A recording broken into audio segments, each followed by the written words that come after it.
E aí, pessoal conectados, tudo bem com vocês? Eu, Letícia, Thalita, Raíssa e com a participação especial de Jean, fizemos um vídeo bem legal pra vocês, então fiquem ligadinhos, tá?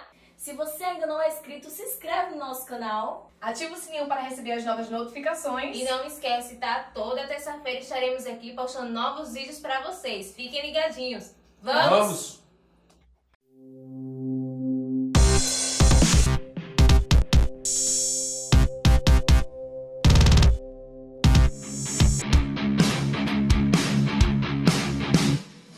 Olá pessoal que assiste o canal Conecte Jovem. Eu, Jean, e a nossa irmã Thalita estamos aqui hoje para falar de um assunto super especial para vocês e um pouco polêmico. Nós vamos falar hoje sobre relacionamento cristão. E para falar desse assunto, Thalita, quem estará conosco hoje? O nosso irmão Jonathan. Então venha para cá, Jonathan.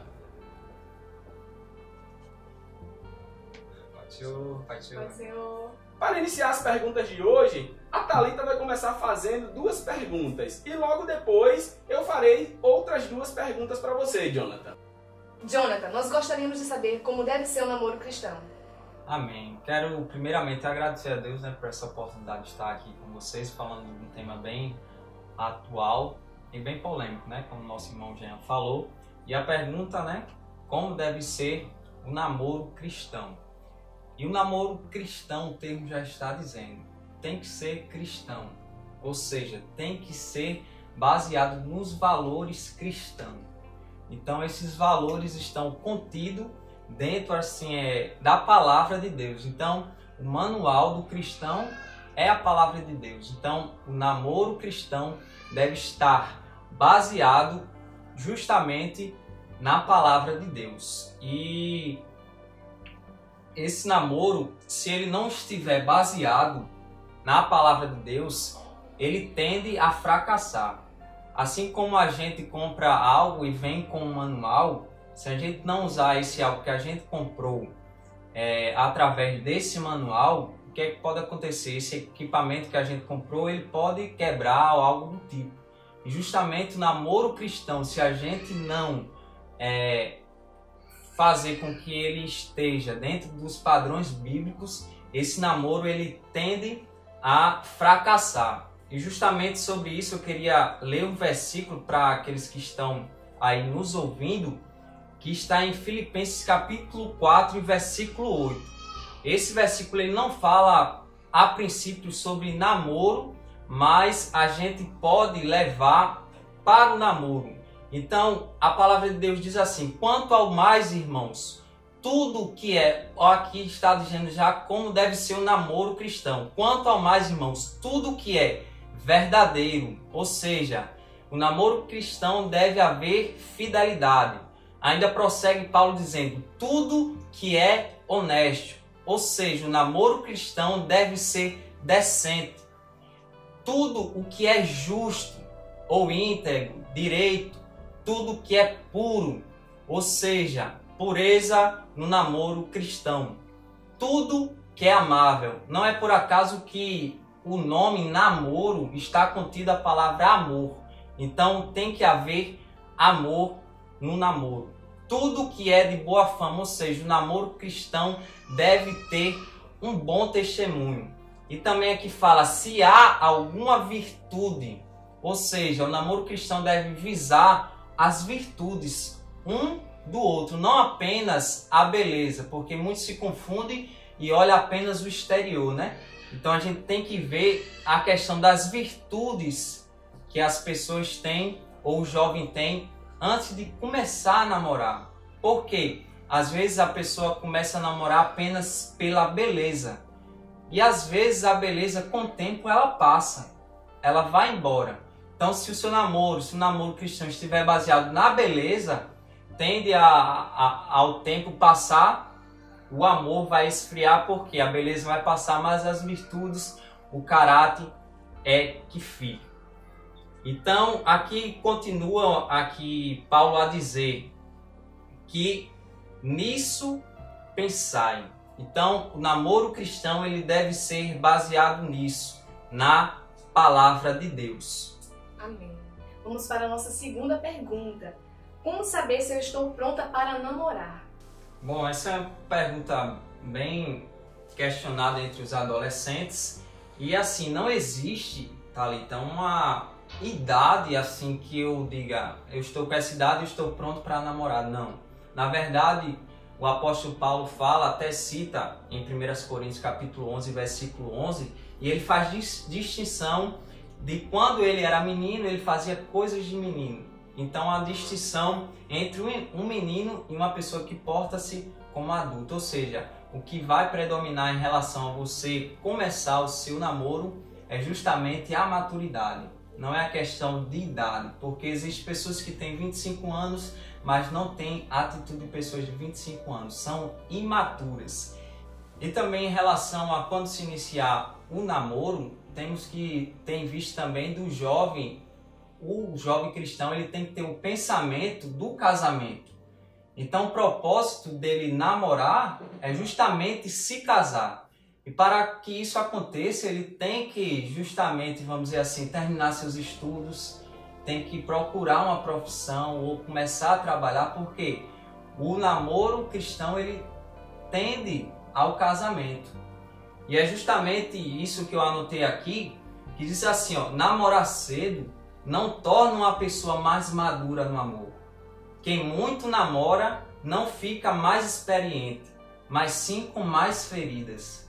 Então, tem muita gente que começa a namorar cedo e namora com várias pessoas, mas isso não torna ele mais maduro, mais experiente. Isso torna ele pessoa assim mais com cicatrizes, sequelas, consequências de amores às vezes mal resolvidos.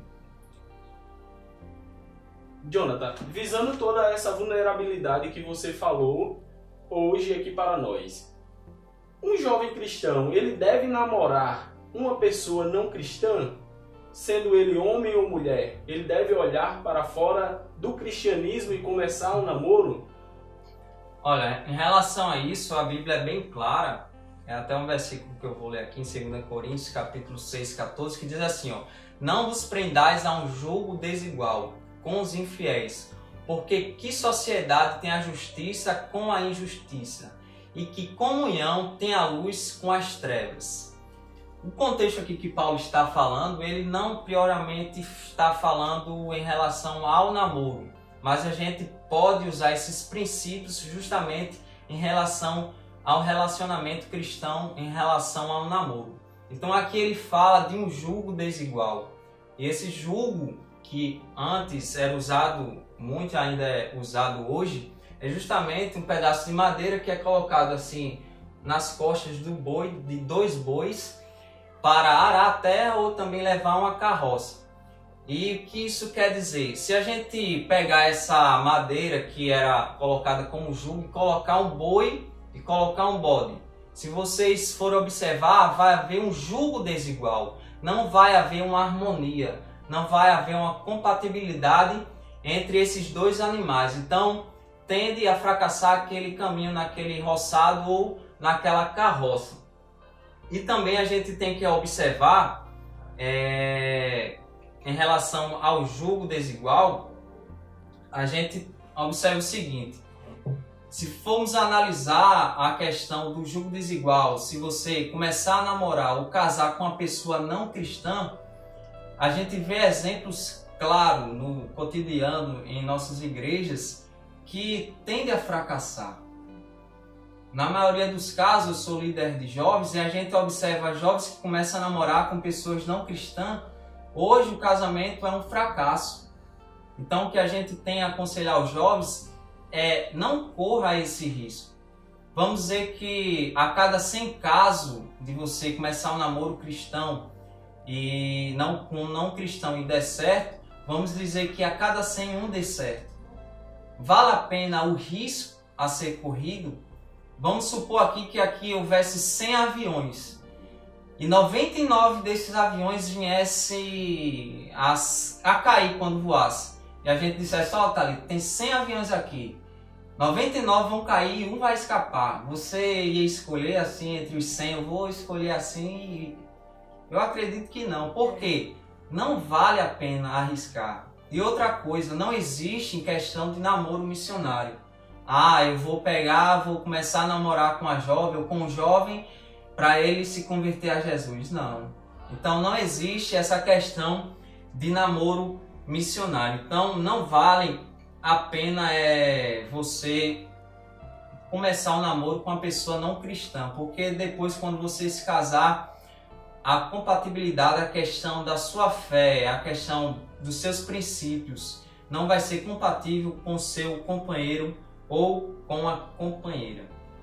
Jonathan, tendo em vista que você é líder de jovem, você foi idealizador do projeto do seminário Não Curto Pecado, o que não deve haver num relacionamento cristão hoje, entre os cristãos? O que é que não deve ter? A princípio, a palavra de Deus diz que a vontade dele, ou seja, a vontade de Deus para a nossa vida é a nossa santificação. Que a gente se abstenha de toda a imoralidade sexual, ou seja, não é só o sexo, mas toda imoralidade, né? E no namoro cristão, o que não deve haver é uma coisa chamada defraudação. Ou seja, você despertar algo em alguém que você não pode suprir. E existe justamente dois tipos de defraudação, vamos dizer assim, que é a defraudação física. Ou seja, você desperta numa pessoa que você está namorando a vontade, vamos dizer assim, da prática do sexo. Mas como vocês são cristãos, vocês não podem praticar o sexo antes do casamento. Então você está defraudando aquela pessoa.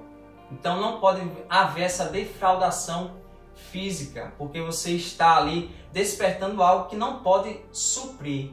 E também tem a questão da defraudação emocional. Ou seja, você está namorando com a pessoa apenas por namorar. Gera aquele sentimento dentro daquela pessoa que faz que ela goste de você, mas você não tem nenhuma pretensão de ter um relacionamento sério com aquela pessoa, ou seja, só fica iludindo aquela pessoa. Então não pode haver isso, porque a gente observa que tem casos que pessoas entram em depressão e por aí vai. Então não pode haver essa questão da defraudação física, emocional também, e o que a palavra de Deus diz, né? Porque esta é a vontade de Deus, a vossa santificação, que vocês possam se abster de toda imoralidade sexual. Por quê? Eu observo o seguinte: se o sexo for praticado antes do casamento, a gente está violando a palavra de Deus. É como certa feita eu já falei em um seminário, a gente às vezes quando é pequeno, a nossa mãe está lá fazendo almoço e às vezes tem uma bolachinha ali, a gente pega escondido da mãe e começa a comer. A mãe vem e diz: olha menino, não come esse biscoito, não come esse biscoito. Por quê? Se você comer esse biscoito, você vai ficar sem fome na hora do almoço. E é justamente em relação a um namoro cristão, a prática do sexo antes do casamento. Se você praticar o sexo antes do casamento, haverá uma consequência no casamento quando você casar, querendo você ou não, há consequência porque você desobedeceu os princípios bíblicos da palavra de Deus. Então, Jonathan, a gente gostaria de agradecer a sua participação nesse quadro e nós vamos para outra etapa desse vídeo aqui. Dando continuidade ao nosso vídeo com o quadro Jovem Quer Saber. A nossa irmã Raíza preparou perguntas super especiais para o nosso convidado de hoje, o nosso irmão Jonathan. E agora nós entraremos em detalhes super importantes da Bíblia Sagrada. Pergunta para ele, Raíza. Jonathan, bem-vindo ao nosso quadro. Eu vou fazer agora a primeira pergunta para você, tá? Qual personagem bíblico você faria uma pergunta e qual seria ela? Eu perguntaria ao personagem Pedro.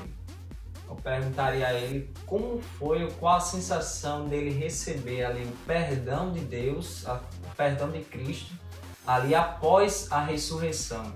Visto que ele antes, ou alguns dias antes, ele disse a todos que não negaria a Cristo em hipótese alguma e que ele iria com Cristo até a morte.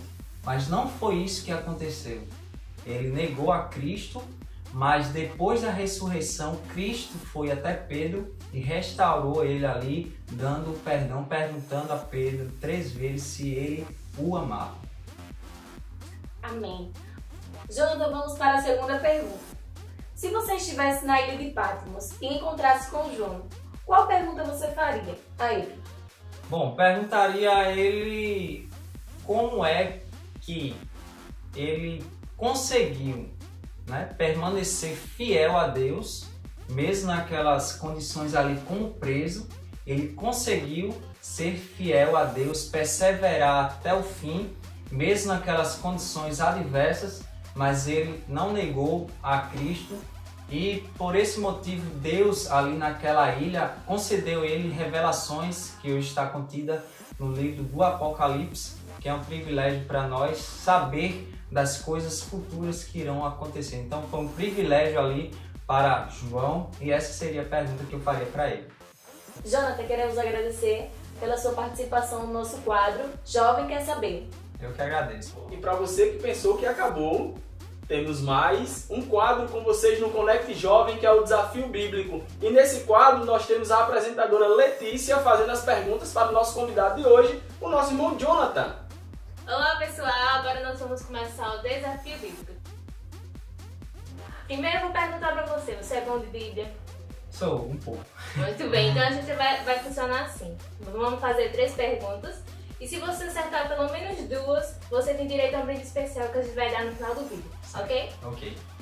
Primeira pergunta vai ser bem fácil, você vai ter 10 segundos para responder, tá? Certo. Quantos seixos Davi pegou para matar Golias? Certo. A resposta está... Errada!